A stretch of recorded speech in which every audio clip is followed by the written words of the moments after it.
everybody. This is Final Draft, and you've tuned into EFR Presents and our episode review of Sleepless in Ponyville. And I just wanted, before we start this review, let everybody know that, remember, this is an episode review. It's kind of a discussion, kind of, our personal opinions. It's not the opinions of all of EFN, and, it may not be your opinion. So if you disagree with us, let us know, but, no reason to get upset. It's just a discussion. It's just for fun, I swear.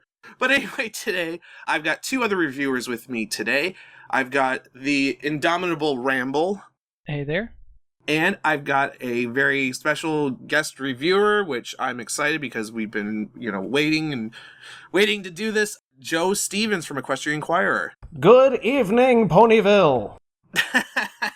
And so, just off the bat, I'm just going to say this right now.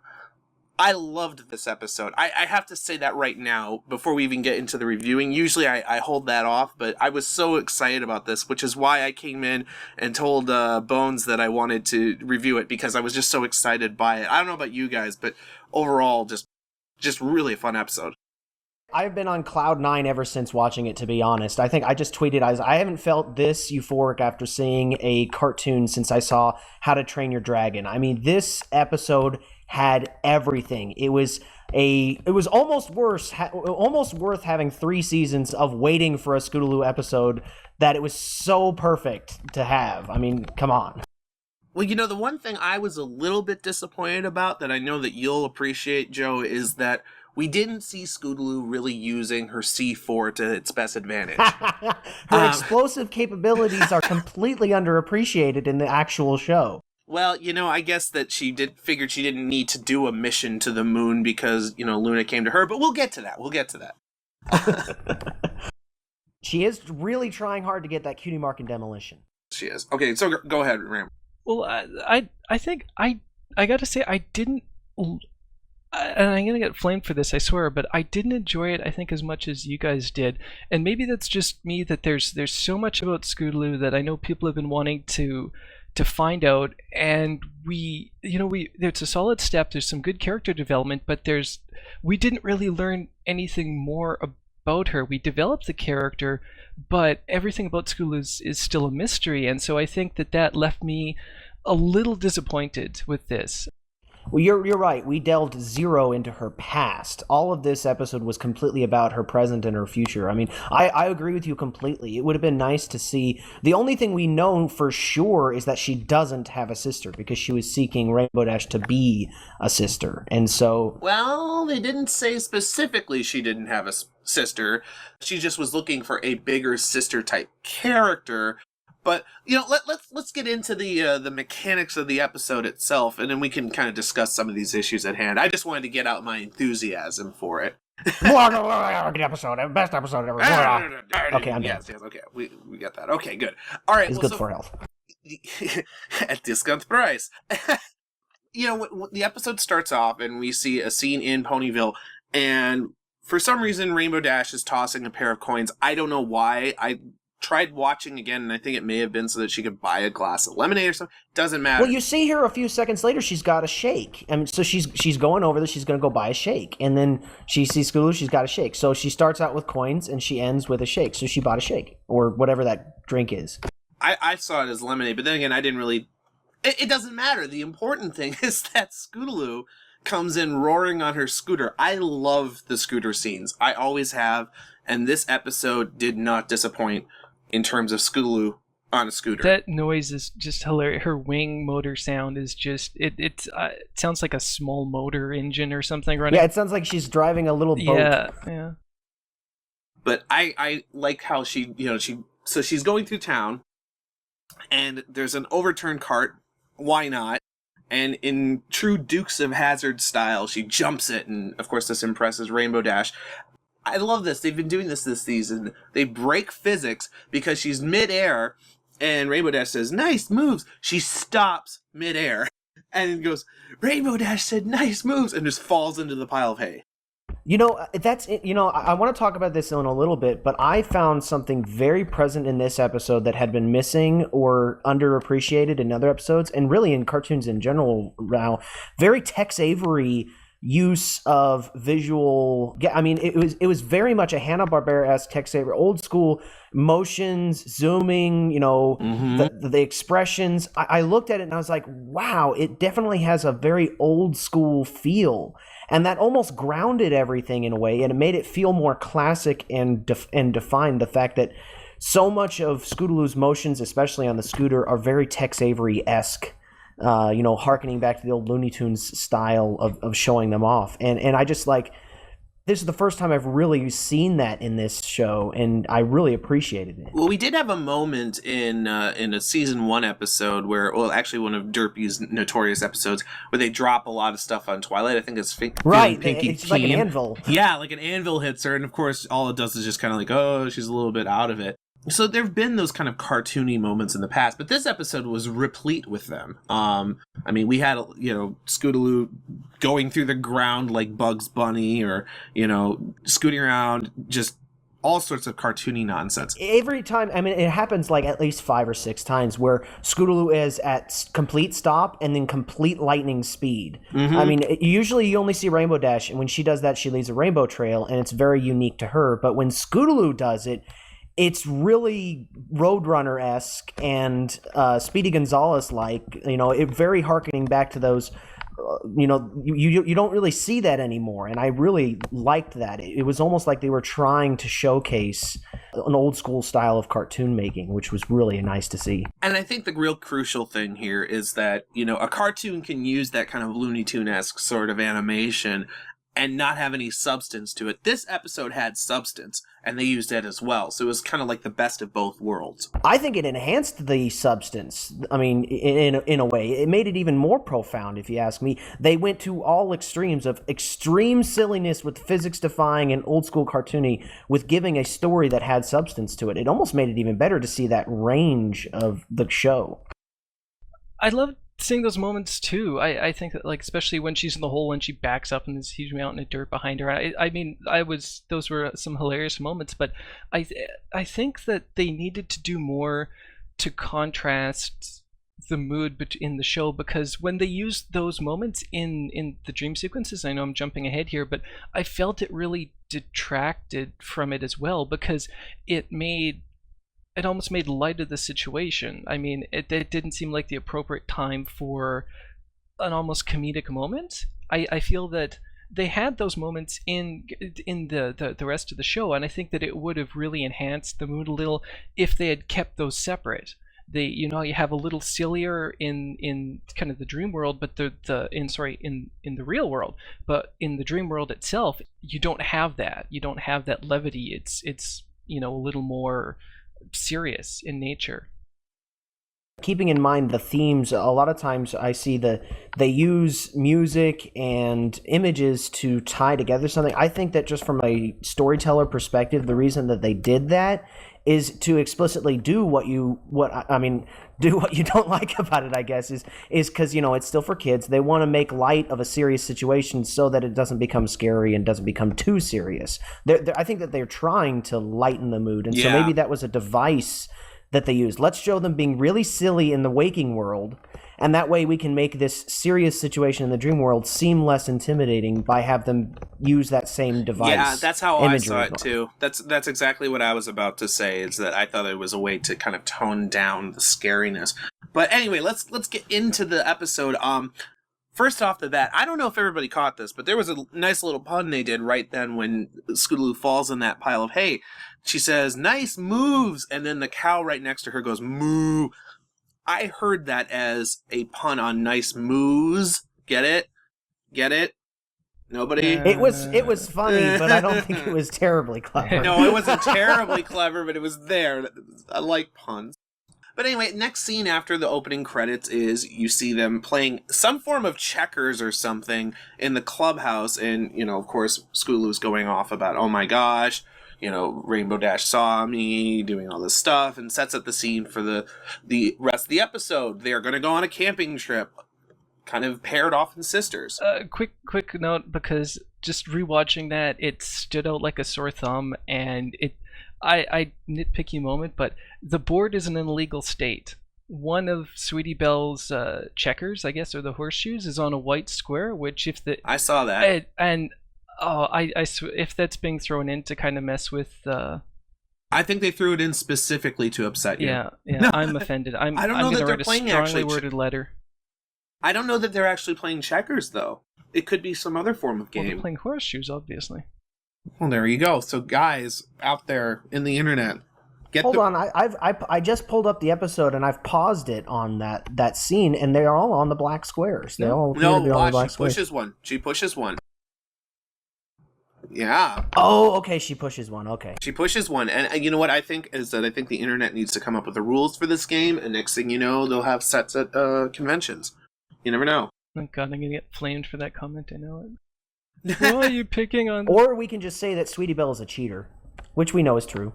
Well, let's not talk about, such explosive issues. Steve. Sweetie Belle. Let's Sweetie not make Belle up moved news and the rumors. piece to square C4. That's terrible. I'm a chess nerd. Okay, so anyway. Well, did anybody else see the X's and O's on the wall? And there's a bunch. Were they playing tic-tac-toe and utterly failing at it, or what is the X's and O's on the wall there? It looks like maybe football plan moves or something like that. I'm not sure what that is. All right. I'm calling it right now. We do not worry about such things. I like the backstory of what were they planning, what were they doing. I think it sets up a story, and I want to know that story. Well, that's what fanfics are for. But okay, my next scene, you see Sweetie Belle trying to convince Rarity to go camping. I love it when Rarity gets dramatic. It's so funny. I despise camping. I just cracked up. I love it. Oh, that's I'm gonna bring it up right now, but the characters, I thought this is Corey Powell was the writer in this episode. It was the first episode that she's done, and I really thought if I hadn't looked it up, I don't think I really would have noticed. I feel that the characters, the characters are really true to. They're not overplayed in their traits, but they're written to the character, I think, very well. And she did a good job of not making them one-dimensional. I think that's the flaw if you're a new writer coming into the show, is to, especially with Rarity, Applejack, and Rainbow Dash. I can't think of an easier pitfall to have into one-dimensional characters. Those three are the easiest to make one-dimensional and the hardest to get a three-dimensional performance. And I think that really got a three-dimensional performance, not making Rainbow Dash just a jerk, not making Applejack just the courageous, and not making Rarity just the drama queen. She kept depth with all of them, and I really was pleased. You're right, from a first-time writer, that's terrific. Well, now Rarity was a bit of a drama queen in this episode. Well, she brought her coach with her. But yeah. Well, I do love how Sweetie Belle convinces her with this pouty face, this exaggerated pouty face. Oh, she makes the squee noise too. Gotta have the squee noise in there. Can you really say no to that? Maybe you can if you don't have a heart. I don't know. But the point is that they end up off on their way, and Rainbow Dash is going to meet them at the campsite. And of course, Scootaloo is very, very excited to go camping with Rainbow Dash. There is a nice little moment that I think somebody needs to make a GIF out of, where Rarity has a pair of sunglasses and says something to the effect of, well, we'll see, how you feel once you're out camping and you don't have, a hair curl or whatever. And then she puts her sunglasses down. Somebody get out there, make a deal with it out of it. It needs to be a deal with it, GIF, or GIF, however you pronounce it. I say GIF, deal with it. And then immediately following that, you see Scootaloo just looking around desperate for Rainbow Dash. I don't know, but every scene where Scootaloo gets emotional or invested in something, it's almost so heartbreaking to see that. You're like, yes, Scootaloo, Rainbow Dash will be there. Don't worry, you can see her. She's so eager to see it, and it's just like you want to, you can the buzzing of her wings, the excitement that she gets. Mm-hmm. It's just endearing beyond belief. There is a line also in this scene though that I really love where, where Rarity goes, "Are we there yet?" And her, let's not say whining, but her pouting voice. And Applejack says, the last 1,000 times you asked me that, we weren't. But this time it's yes, or something like that. And then they're at the site. I love that. They just played with that standard trope. Dialogue-based exposition, yes. Implying they've been walking a long time. Indeed, indeed. Well, and so they set up camp. Rarity has this insane inflatable palace. Rainbow Dash drop kicks a tree, or half the forest. Well, as she's wont to do. Mm-hmm. If she had kept that up, she might have had one of her sonic nuclear rain bombs. But once they... Only you can prevent nuclear bombing the forest. Once they get all set up and they've got the campfire going, Rainbow Dash says she's going to tell a story. And I love this little reference that Scootaloo makes to Sonic Rain Boom, where she goes, "Are you going to tell the one about when Rarity had wings and then lost them and you had to save her?" And Rarity just blushes. That was good. I mean, it's nice to have that kind of specific episodic reference. Right, very specific. There was a lot of callbacks in this one. But I don't want to go beyond. I think you skipped over Scootaloo's playing it cool moments. Oh, yes. I mean, one of the best moments of the episode, and talk about Tex Avery, from the sound effect of her tumbling to her falling over, and then Scootaloo lying back and playing it cool. I mean, talk about falling over like a boss. That's called falling with style. Get it? Right. No. Which I guess Scootaloo would have to do, because we find out throughout this episode that she can't actually fly. That was actually something that I know that a lot of people had been speculating, but I think this episode kind of conclusively proved it. She can't fly yet. You know, she might eventually, but not yet. It's never been overtly referenced by the show itself. It's always been shown that she's trying to fly and is not really capable, but it's never been addressed by any of the characters or Scootaloo herself.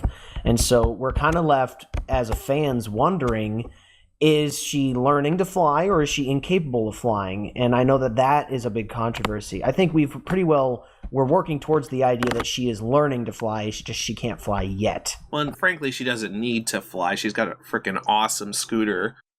I mean, that gets her around just fine. But, yeah, no, in this episode, we see a couple scenes where she falls or she's, being held up and she can't fly.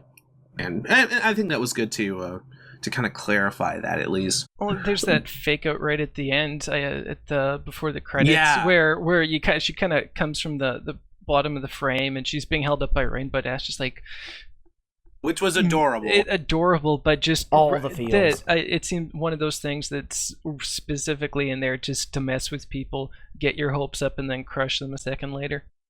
Yeah. Well, okay, so Rainbow Dash ends up telling this story about, the rusty horseshoe. And I like how it was just a complete copy of the Rusty Hook story. I don't know if... Right. Yeah. I mean, how many times have you heard that when you were a kid? I think that helped make it better, because they didn't almost need to tell the story. You know exactly how it goes. Even from Rainbow Dash popping up from behind people. I mean, that's exactly how you tell that Rusty Hook story. Yep. And then later on, of course, I really laughed when it was the Headless Horse, not the Headless Horseman. But that's just me. I got a kick out of that. Maybe I'm just... I don't know. Anyway. No, yeah, it was great. I was almost disappointed that they didn't make it more Headless Horseman-esque in the story itself. I think in a metaphorical sense, this episode, though, proved that Scootaloo is a chicken, because she was scared by everything. Well, hey, come on. Let's look at the psychology of it. She was scared, she was low on sleep, and she had no one with which to depend on. Excuses. Whereas, hey, Apple Bloom and Sweetie Belle were equally terrified, but there's moments where Rarity and Applejack are like, hey, you don't have to be scared, I'm here, and Scootaloo has no one to depend on, so... she's scared of everything because she's trying to be not scared of anything. And that's the entire...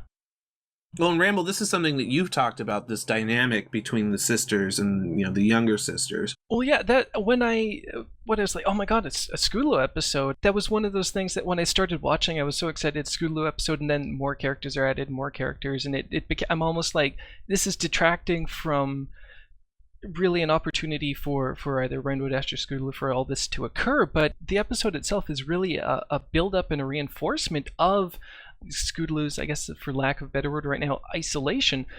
Yeah, it showing the lack of isolation of the other characters helps to contrast and reinforce her own isolation. That's exactly it. You've got, both the other CMC members, they've got their sisters with them, and everything that they do, I mean, right off the bat, they're walking to the campsite together, Scootaloo is still alone. Rainbow Dash is there. I mean, there's not one point really in this episode where they do things together. And to jump ahead, as far as the fear aspect goes, it's at the end. I mean, she's still afraid. I mean, Sweetie Belle, Apple Bloom, they're afraid too. Like you say, after the first story, the sisters are reassuring them. They break down the camp together. The second story, it's the same thing. They're frightened by the crackling fire. They yell, they laugh, and they hug their sisters, right? And Scootaloo ends up hiding behind a log. Her feelings are the same as the others, but she has no one there. And the dream, I'm jumping ahead, I know. The dream at the end, we know when the olden pony, she encounters the olden pony again. She's still afraid, but Rainbow Dash shows up because, again, some symbolic kind of thing there. She can be afraid, but she knows that Rainbow Dash is there for her. She's not alone anymore, and I think that's really it's nice that it's not overplayed, but it's so prevalent through the episode. And I just gotta, yeah, I mean, everything you just said is, I love every aspect of it. And let me just say that bravo to the hub and to everyone on the show for being so brave to take on a story like that, because this is a very deep story. You have someone who is utterly alone, and let's show exactly how alone she is by contrasting people who are not alone, or ponies that are not alone, and then allow her to have that personal development and then find someone that she can rely on. That itself is a very deep story. It's kind of an archetypal story, really. Yeah, it's very archetypal. But I think going back to the whole silliness of the cartoon, I think that, again, I have to think that they upped the silliness to contrast with how deep of a story they were doing. And anytime you're pushing the extremes of silliness, you're pushing the extremes of visuals, and you're pushing the extremes of just depth of story. And that is a lot of balls in the air. And, it was so well executed. I mean, as a story goes, I don't think there's any flaws to it. The only thing you can say flawed-wise is that you wanted to see other things, or that, it's a Scootaloo episode, why can't we learn anything about her past? But if it just is an isolated story and what they were trying to accomplish, it's a very brave story to tell, very risky, but they knocked it out of the park. I mean, difficulty level 10, score 10. Well, I think in this case, I've in my interviews with the writers for the show at conventions and elsewhere, they've told me that often they approach the show in a very formulaic manner, that, you have an act 1 and act 2, act 3, and you have to have certain things happen in certain areas of the episode. This was structurally, in a lot of ways, very symmetrical, because you had the dynamic of telling the story, reassuring the sisters or whatever, Scootaloo falling asleep, and then Scootaloo facing fears in a dream world. It was symmetrical, but it was also complex. I think that's why it was so effective, because in the end, in a certain sense, it resonated because of that symmetry, in my opinion. But anyway, we kind of have to address the whole dream world aspect, because some people were confused by that. People, when she fell asleep and went to the dream world, she was in the dream world. I know some people were confused with the end of the episode too, where she's facing the olden pony again. That was in the dream world, people. They were asleep. But she goes to sleep, and she's in this nightmare, and the olden pony is chasing her, looking for her rusty horseshoe. And as she's running, we see through the trees a certain character. Now, when I first saw my favorite pony through the trees, I was really, really hoping that it wasn't going to be just a quick reference. I was afraid, actually, as I was watching this, that she was just going to be in there as kind of like an inside joke or something, and that Luna was not going to play a role in the episode. And I was so relieved when she did. I don't know about you guys. When I saw her, I just immediately went, Luna! Well, I saw her and I kind of thought that that's what they were going to go, and so it kind of made the shock of seeing her for a second time less.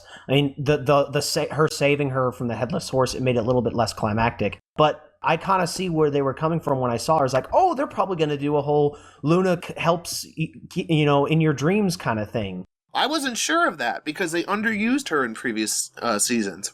Right. I mean, this is complete good use. That's a good point. But maybe the fact that it's a new writer, she didn't. No, you weren't. You didn't know. You didn't get the memo. You're supposed to underuse Luna. You're not supposed to actually give her a legit part. I know that from my personal discussions with Megan McCarthy, because I talked to her at Equestria LA, and I said, you guys have to use Luna. You have to use Luna, because I love Luna. And she goes, oh, don't worry, and gave me this wink.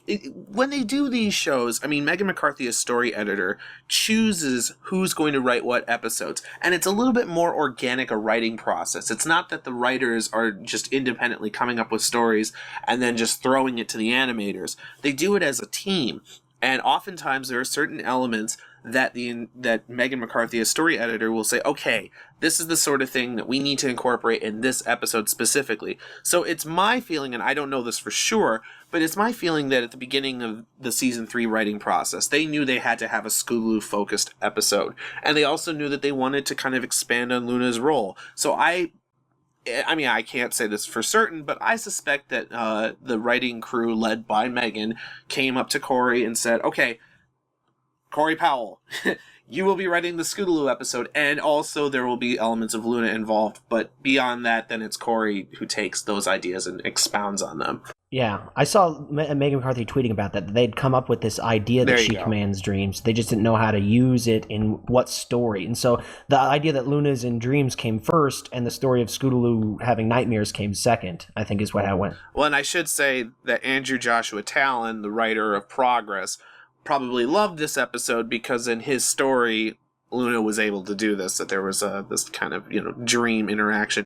So getting back to the episode, Scootaloo wakes up and is not able to get back to sleep. And then we have this glorious shot of her with bloodshot eyes. Creepy.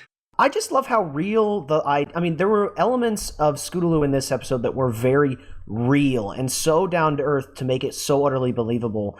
Her rocking back and forth and humming to herself. I mean, that just seems like that is exactly what a little kid would do in that situation. And it is very affirming to see that. And then she gets the bloodshot eyes. It's very funny. That was almost like Ren and Stimpy-esque when you saw that, Well, for me, those scenes were just... I mean, I'm not like a huge Scootaloo fan or anything like that, but just for me to... In the show, characters have had dilemmas, they've had troubles, all that sort of thing, but I don't think, for whatever reason, seeing Scootaloo affected by those dreams to the degree that she is, were really awkward scenes for me to watch. I'm almost going to say they were uncomfortable, but I think that it just means that they're effective in conveying the trouble that the character's going through. Well, I think that it's part of personal growth or whatever. You have to go through that kind of struggle. And in this episode, again, I think this is a strength of the episode that, she does go through those kind of, and despite it being a dream, those kind of real struggles. But moving on in the episode. Well, can I say one thing? Another throwback? There were a lot of reading between the line throwbacks here, and probably one of my favorites was the fact that Rainbow Dash snores exactly like how she faked snoring in Read It and Weep. And I remember everyone saying, "Oh, that's such a horrible faking sound when she's faking to be asleep. Like no one would ever believe that she's actually asleep." But that's actually how she sleeps. That's her. She does a different kind of snoring a little bit later in the episode, but we'll get to that. We got a lot to get through. So after this whole ordeal, after she goes through the dream the first time, and then she's she's sleep deprived, she ends up deciding to scout ahead for the group, so that she could, I guess, wake up or something. And she ends up sleep driving her scooter. I thought that was brilliant. Powering it with her wings or whatever, she fell asleep on her scooter, sleep driving. And then you get that very, like you said, Tex Avery moment where she's going around and, bumping past bears and jumping over crocodiles, not even knowing that she's doing it. Just a great cartoon aspect. I agree that there were a lot of great visuals in that scene, but for me, it just seemed like a waste. They're burning time in the episode. They have those other moments of levity, things like that in the other scenes. Granted, it's nice to have some time devoted for that, but it detracted from time that could have been used elsewhere to either. Well, I think what it's trying to accomplish here, in every scene in this episode, I think does have a purpose. There's very few elements to it that are pointless. And the goal of that scene is to show how tired Scootaloo is. Because I think what it does is if it shows that she's so tired that she's falling asleep on her scooter, as funny as that situation is, you need to show exactly how tired she is. Because what it does is in the next scene, she's really, really jumpy and everything is scaring her. And the anxiety of she's falling asleep on her scooter and trying to stay awake, it puts her in that she's a giant ball of stress because she's struggling to stay awake. So it makes her fearful reactions to everything more believable and true to life, I think. So you needed that sequence to show that she's struggling to stay awake. Well, and I can say, as somebody who has at one point theoretically fallen asleep at the wheel, that after you've gone through that and you wake up, you're definitely very jumpy. Right, and that's what that accomplishes. Yeah, I got to say, I didn't really kind of think of it in that light when I saw it, but I agree that it's nice showing that she can't. First of all, she can't fall asleep, but then she won't fall asleep. Having that kind of contrast between how tired she is and how fearful she is when she's scared, that she won't fall asleep despite how tired she is. That it's I'll give you that. I'll give you that. and then when they get to the camp, this is my absolute favorite part of the entire episode. When Scootaloo is asked to get sticks, and she sees the sticks at the edge of the forest, and they say, "Just get it," and she's struggling to do it. I was taken back to 5 years old and being told to get the laundry out of the basement, and the basement's dark and scary, and you're standing up at the top of the steps. Like there's an incomprehensible fear. There is nothing to be scared of, but it's dark and quiet, and you have no idea what to do. But you have to do it, and so what do? You run screaming down the steps, grab whatever you need to do, and run back. It was so real, and it was like, oh, I've done that when I was a kid. Like I have yet to see any show illustrate this, because this is so true. This is what kids do. This is what I did when I was a kid. You run. You do what you are absolutely terrified, and you do it while screaming, and it's adorable and very good in terms of, it showcases her character very well, that she is willing to do something that flat out terrifies her, and she overcomes it while screaming the whole time that she's doing it. I love that little point where she tries calling out to the branches, like, here, branches, and it just, I know that on its own it's fine. It's a fun little moment, but it does kind of go to illustrate the lengths to which she's going to avoid what she's afraid of. And I completely agree 100%. Just that the scene where she's kind of yelling and runs out to get the branches, it felt there was so much kind of realism to that scene. I think that because everybody can relate to that, whatever age you are, you remember a time where that's how you felt. And I think that was a really good moment. What I was almost worried that she was going to say, I can't get the sticks, and to fail at that. And then Applejack goes off and gets some sticks. Or Rainbow Dash is like, where is that wood? Fine, I'll get it. And then she gets it, and Scootaloo fails to do that. I think that would be devastating both to Scootaloo's character, as in she's failed to do that, and also I didn't want that to happen. I wanted to see Scootaloo fail at fully overcoming her fear, but succeed at the task that she needed to do. So I think she was more afraid of disappointing Rainbow Dash than she was of actually getting the sticks. And I think that's what that scene was revealing. And it's something that Luna kind of hints at later on in the episode, where she says, you need to face your actual fear. That's what she was, in a sense, doing there, right? It was putting her two fears against each other. She was afraid of the woods, but she was also afraid of disappointing Rainbow Dash, and her fear of disappointing Rainbow Dash overwhelmed her fear of getting the sticks from the woods. See, this is such a deep insight to have for such. Who needs psychologists? God, yeah, right. Okay, well, we got to keep moving because otherwise we're going to be putting these guys to sleep. But anyway. I love the part where Rainbow Dash is going to tell the Headless Horse story, and Scootaloo says, no, wait, I can tell a story. And her story is, once upon a time, there were a bunch of happy ponies in a sunny land with rainbows, And the whole time I was thinking somebody should just put over the top of that fanfics. That's exactly what I was thinking. I was like, here, Scootaloo, let me illustrate every fanfic. It was so funny. But then, of course, she's trying to, after the story is told and the Phillies are scared and, we get that same dynamic again, she somehow convinces Sweetie Belle to sing a song to keep everybody awake. And Sweetie Belle sings 99 Buckets of Oats on the Wall all the way through. I laughed a lot at this, and I confirmed with Michelle Creeber that was actually Claire Corlett singing there. And that's why it was so beautiful, I think, in this case. And I should say, too, by the way, I mean, just as a shout out to Maddie Peters, her voice acting in this episode was incredible. Oh my gosh, she was spot on the star. I think that she never faltered in the performance and delivery of that character, and she had to do quite a range. She had to go from happy, peppy, cute to terrified.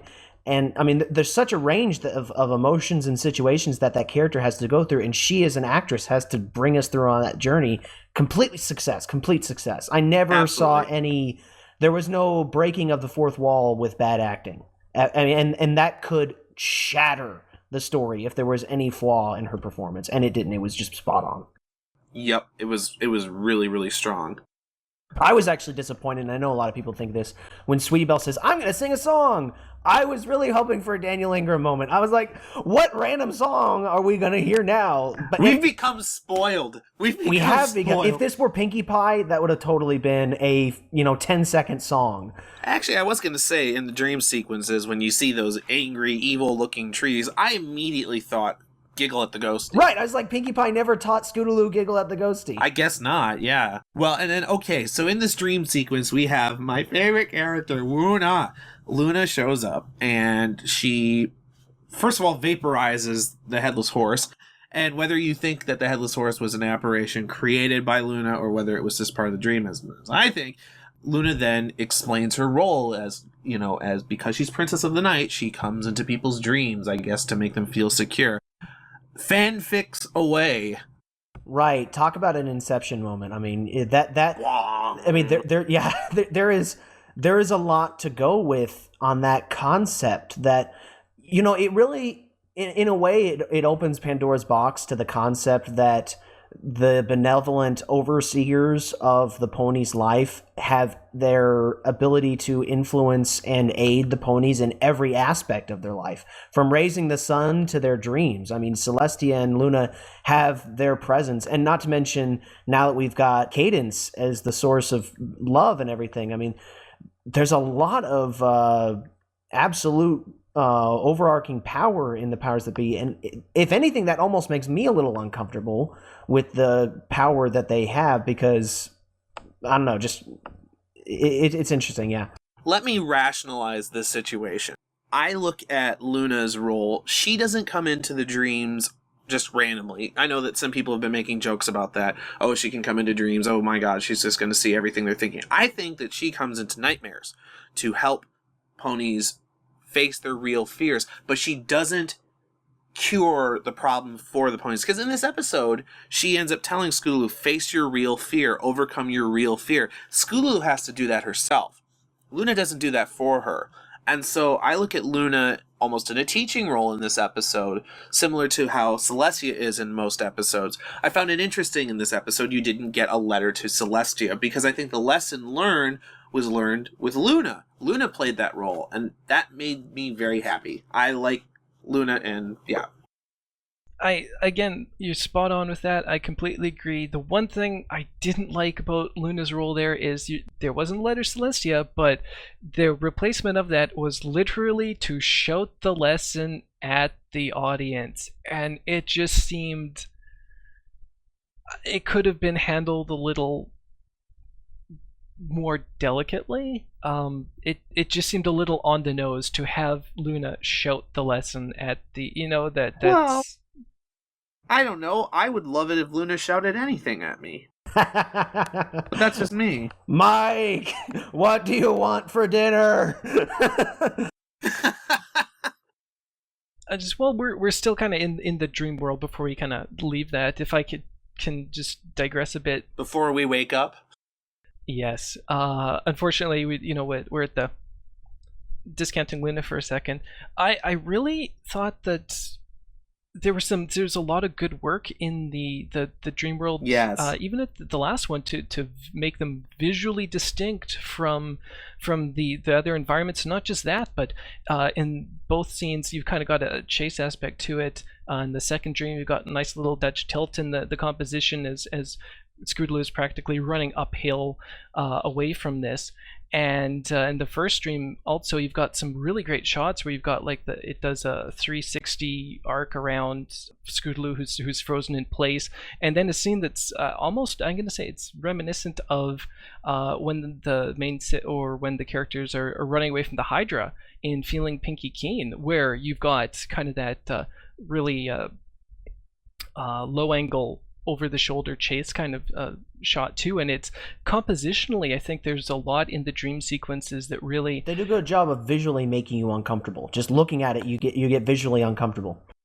It was almost like those, early 20s German movies. I can't even remember the name of it, but, these movies that they made back in the early 20s where they would, they'd have this abstractionism, to it, and these skewed angles and these, like you said, that uphill run and that sort of thing. I totally agree. They did a fantastic job artistically delineating between the real and the dream world. Oh, sure. Summarize what I just said. Well, you know what? That's my job. That's my job. You gotta use more words. Maybe. Well, okay. So after she wakes up from the dream of the headless horse and Luna's lesson, she hears what she thinks is the wicked whinny of the headless horse from the cave, and she runs off into the woods, and it just turns out it's Rainbow Dash's snoring, which is great because Rainbow Dash said earlier on, I never snore, I can't stand it if people snore, if you snore there's gonna be a problem or whatever. I just love that. That was nice. It's a nice touch. And I didn't bring this up before, but who else really noticed Rainbow Dash's sleeping bag doesn't quite seem to fit with what you'd think for her character? Yeah, I thought that her overall tent apparel and stuff was not fitting to Rainbow Dash, whereas everyone else's was. Purple hearts, and you think, Rainbow Dash? Purple hearts? All right. I like to think that she borrowed them. Rainbow Dash shows up, is like, hey, we're camping. Wait, I have to have a tent? I'll just sleep in a cloud. I mean, I sleep in clouds. I don't need a tent. And they're like, actually, fine, that does beg the question, if we're going to get super analytical. Since they control the weather in Equestria, do they really need tents? I mean, wouldn't they know if it was going to rain, or wouldn't Rainbow Dash particularly be able to? Well, they don't need logs to sit on either, but, I'm calling a we don't worry about such things. I'm calling it again. So many sitting horses, Draft. You can't ignore it. Where was Lyra? Right, Lyra's jealous. Lyra wants to have some. She felt left out. Someone will Photoshop her in. And I'm sad that we didn't have s'mores on this episode, because you have an endless supply of marshmallows right there. I mean, Rarity is with them. I mean, come on. Oh, good Lord. Well, you know what would have happened if they had s'mores. First of all, it would be the same thing like what happened, in the episode, the sleepover episode, when they see Rarity eating marshmallows, they'll just say, "Oh, it's cannibalism." Oh, well, anyway. After she runs into the woods, on her scooter, she ends up careening into a ravine and is about to go over a waterfall. How classic cartoon can you possibly get? I mean, how many times have we seen, the waterfall scene in old Looney Tunes episodes or in other movies? I'm thinking The Emperor's New Groove, it happens. I mean, it's like a classic, but they made it work. Well, I think that just looking at Scootaloo's dilemma here, and the fact that she's a Pegasus, basically her helplessly hanging over a fall that could kill her, is the exact summation of her flaws as a character and her deepest fears, is that she's supposed to be able to fly. She's supposed to be able to not be in this situation, and she is. And the fear and the struggle as she tries to overcome that, and just the emotional desperation as she's in that situation, is just, I think that this, this is the pinnacle of her as a character. What she sees is wrong, and she needs to overcome. And if it were Sweetie Belle hanging over the falls, or if it were Apple Bloom hanging over the falls, it would be just as terrifying. But the fact that she's a Pegasus and should be able to fly and can't makes this scene all the more emotionally powerful. Well, and then, of course, Rainbow Dash swoops in and saves her, and she says, "What were you doing out in the woods in the middle of the night?" And we see a flash of Luna's face in the moon, but it's benevolent this time. Again, I know that some people may disagree with me, but I kind of thought that was awesome, that they showed that that was her role, to be that kind of support. And then Scootaloo comes clean and says, well, I wanted you to take me under your wing. And in an adorable moment for all to daw at, Rainbow Dash says, yeah, that's not a problem. There you go. That's my summary, Ramble. How'd you like that one? And sorry, just checking something really quick. I was like, wow, you must have hated it. Well, I would just like to say that this scene that they set up, where Scootaloo comes clean, is a very fragile scene. Like, from a writing perspective, you could almost see that there is no deviation to make this you could very easily make this as cheesy as possible. And I think it's such a fragile scene, but I think that they executed it very, very well. And so I have to, like, I when I saw this scene, I was like, oh, she's going to come clean, and I was like, pupils dilated, waiting, because I knew how fragile this scene would be and how it encapsulates everything we've waited for 3 years to see. And so it's like, wow, the pressure really on this scene. Like Rainbow Dash would say no to that. I mean, come on. Can you imagine if Rainbow Dash said, "No, I'm just not your older sister." Yeah, she's kicked out of the cast at that point. You're done. Yeah. Of course, there'd be an episode of Equestrian Inquirer explaining how how her home in Cloudsdale was attacked. No. We have to figure out a way to make her go up the stairs and never come back. No, I agree with the the handling of the scene was delivered fantastically. It's one of those things you only get one shot at it, one shot for developing that aspect of the character or addressing one aspect of the character, and I really no complaints with how they handled it, especially like you're saying, there was kind of this it was always hanging over Scootaloo's head, this aspect of her, and it really comes to a front in this episode, and just that catharsis of that scene was just spot on. I did not like that Deus Ex Machina moment where Rainbow Dash comes over and saves her, though. That absolutely bugged the heck out of me. I'll agree with that. Yeah, it was there could have been a better way to save her, right? Yeah, I mean, maybe set up why was Rainbow Dash awake at that point? Why was she paying attention? Because she was yelling. She was yelling. She had earplugs in. And she was how far away already, right? Well, we don't worry about such things. We don't. It was a Deus Ex Machina, but you can appreciate it because from a storytelling perspective, her being saved is not as important as her coming clean. And so you almost had to forgive them for a time constraint. If it were 2 hours long, maybe they'd be able to execute that better. But as it is... Sleepless in Ponyville, the movie! I'd watch it. Yeah, I know. I would too.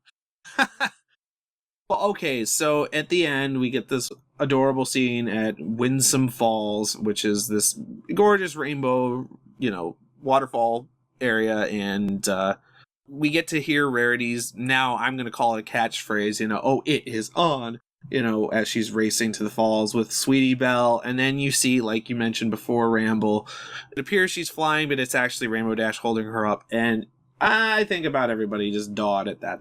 If you didn't, you're probably not a brony. Just saying. I think that what Rainbow Dash says in that scene is the best way to sum up the journey and success that Scootaloo as a character said. When Rainbow Dash says that you think that they can beat us, I mean, Rainbow Dash has accepted Scootaloo as a partner in this by saying that. I mean, Rainbow Dash is so competitive. She says that, she wants to win all the time. If she is bringing this other character to team up with, then that means that Rainbow Dash believes in this person. And I think that sentence that she said carried a lot of weight to it. And I think that was a way, you look at it and you're like, Scootaloo, you've won, you've succeeded. And then, she gets all prepped and she's like, yes, Rainbow Dash has accepted me and we're together, Exactly. Well, okay, so overall, some overarching comments on the episode, at least on my end. It's called Sleepless in Ponyville, but they're not in Ponyville. They're in the woods. But I understand. I think it was a play on Sleepless in Seattle, and that's fine. That's fine.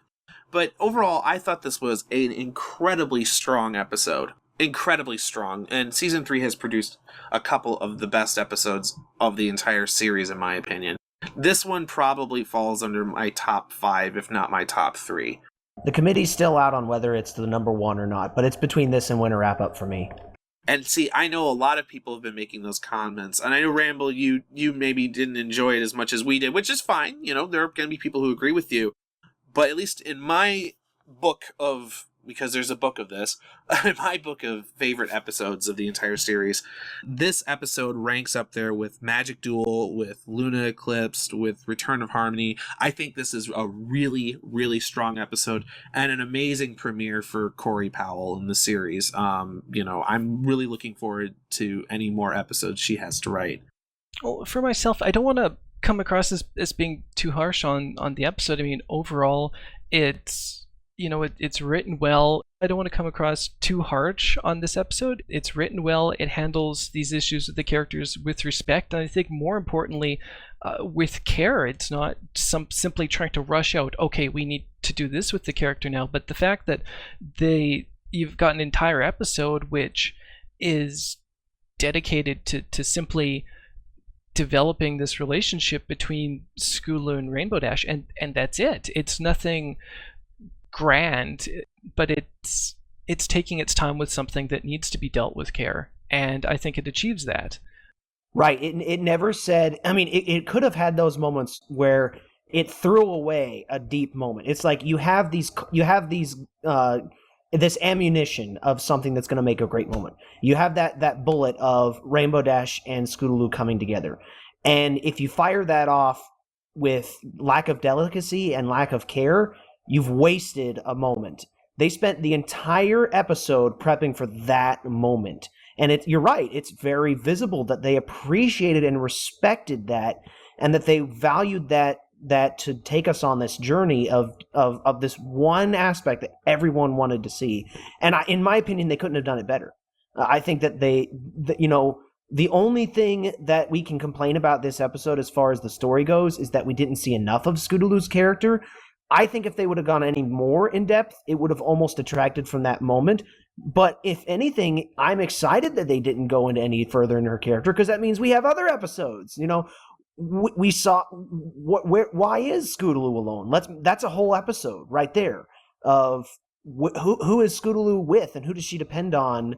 You know, where does she go when she goes home? Those sorts of things. These could be interesting episodes. Well, and I think there's going to be no stopping the fandom from speculating that she's an orphan or that she's disabled. I mean, those have been kind of the memes going around. And this episode didn't fix that or didn't explain that. But I think in the end, they could have chosen not to do a Scootaloo episode, and they could have gotten away with it, but they didn't. They did do a Scootaloo episode, so I have a lot of respect for the writing crew. And it wasn't just Scootaloo competes in a skateboarding contest. Yeah, really. That's what I was dreading about a Scootaloo episode, was Scootaloo enters some sort of contest with her scooter, and she has to overcome the challenge of winning. Yeah. I mean, I really didn't want that. Well, you never know. Maybe that's coming up soon. You never. But well, if you pair it with something like she has to learn who can she depend on sort of thing, but I almost think that playing down the fact that she is a, you know, Scootaloo skateboarder type rider, downplaying that is almost better, and focusing on her as a character, because there's a lot there. I think that she has a lot more character and room for character development than any other of the characters. It's like her and Twilight have the most depth as far as characters go. Well, I think that's why there's been so much speculation with the fans with regards to that. And I realize that some of the things that are being speculated might not work in an episode. I mean, taking into account target audience, I understand that those can be very touchy subjects, and I know people have said, "Oh, it's a kids show; they'll never have that in." But there's Sesame Street has dealt with some very deep, very emotional topics as well, and I'm thinking, like, hell, if Sesame Street can do it, My Little Pony can do it. And I think that the success of this depth of a story means that hopefully they'll think that they can succeed at a deep story and still make it a kids show and still show a deep story, and that maybe they'll be brave enough to tackle other ones and do the things like you said, like Sesame Street does. Exactly. Well, so okay then. Now that we've discussed this episode in length, we need to give it a rating. And I think this time we should do the rating out of 5 rusty horseshoes. So, Ramble, out of 5 rusty horseshoes, what would you give this episode? I'd have to go with 4.2. It's a strong episode. You know, we've covered a lot of these great aspects of it. I understand that, you know, time constraints, but I wish that we had learned more about the character. We established a lot about the characters, but we really haven't answered any questions. And for that first Scoodle episode, and we really learned nothing, it kind of hurts. Deus Ex Machina ending, again, I've said it before, it's a necessary evil, but I still think that, you know, they've got talented writers. This, you know, especially Corey does a great job with this. I really think they could have come up with something that just fit a little better. Other than that, great humor, you know, great composition. There's a shot where Rainbow Dash is telling a story. She's silhouetted against the moon. Yes. And it's a beautiful shot. I love seeing these things in season 3. I'm really getting spoiled, I think. And so that's it. 4.2. And I'm glad you mentioned that because I almost forgot. I love that shot as well. Okay, so Joe Stevens, what is your opinion? If there was any doubt. If I have to give a round number, I'm going to give it a 5. If I have to give a delineated number like Rumble just got, I would give it a 4.9. The thing that would make it a 5 would have been a song. Oh. It was perfect in every way, but it is not allowed to have a perfect score without a song. Now, there was a song, 99 Buckets of Oats on the Wall. Come on. I will say it's probably my favorite episode. 4.9 out of 5 just because I can't give a perfect score to anything. But if I have to, I'd say 5 out of 5. But I would say this and Winter Wrap-Up are my absolute favorite episodes. And if this had a song, there would be no question. If this had a song, it would have been a perfect episode. But it didn't have a song, so it's the most perfect episode. But it is not a perfect episode. It is the most perfect episode I have ever seen of My Little Pony. Well, I think in my rating scale, I mean, it's hard to... Yeah, it is hard when you're limited to a scale of 0 to 5 or something. And I also know that my previous ratings for other episodes like Luna Eclipsed, etc., usually when I give a score, I recognize going in that there's never going to be the perfect episode because there's just too many things to take into account. For me, I don't need a song in order for it to be a really good episode. And for me... But I wanted a song. I wouldn't have said no to a song. But there was a character in this episode that, for me, always pushes it higher.